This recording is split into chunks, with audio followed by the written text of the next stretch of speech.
When we think of conceptions of the human self, there are a few models. The first is as an individual, the second is as a member of a group, and the third is not so much about an identification of the person, but rather about what happens between persons. Someone who identifies strongly as a member of family will have a different conception of what is coherent to their self-identification than someone who prefers to identify strongly as a citizen of a town or city.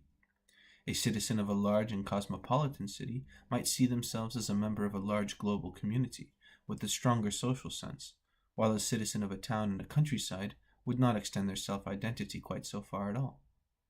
We can think of many examples of different persons we know or admire or loathe or find puzzling for how individualistic they perceive the world, how small or large their us is in the phrase us versus them. Fundamentally, though, it seems that either of these two understandings of self are really quite similar, with the identification of self either more constrained or more broad. Yet another way, besides this strongly individual or strongly social, for a sense of self to exist, is one based in relationships or the dialogues and conversations between individuals. We might develop our sense of self in a sort of contrast directly with others we deal with.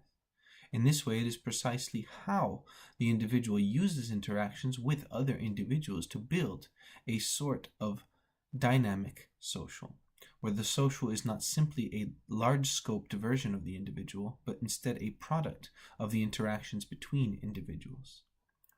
A Christian perspective of self tends towards this way of thinking, but instead of only taking place between individuals on the human level, it takes place primarily with God.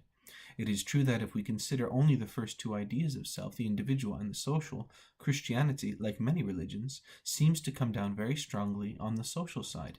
Members of different Christian groups tend to identify themselves most strongly as members of that group. The Christian metaphors often use images of the body to try and explain relationships of the members to the whole group. Yet it is truly this third conception of self, rooted in dialogues and conversations, that itself reflects a deeper Christian viewpoint. In thinking about the core concept of the Trinity, that the oneness of God is in fact a unity of three persons, the way we describe this unity is that the relationship between the persons unites them into the one. And that conversation and dialogue is love.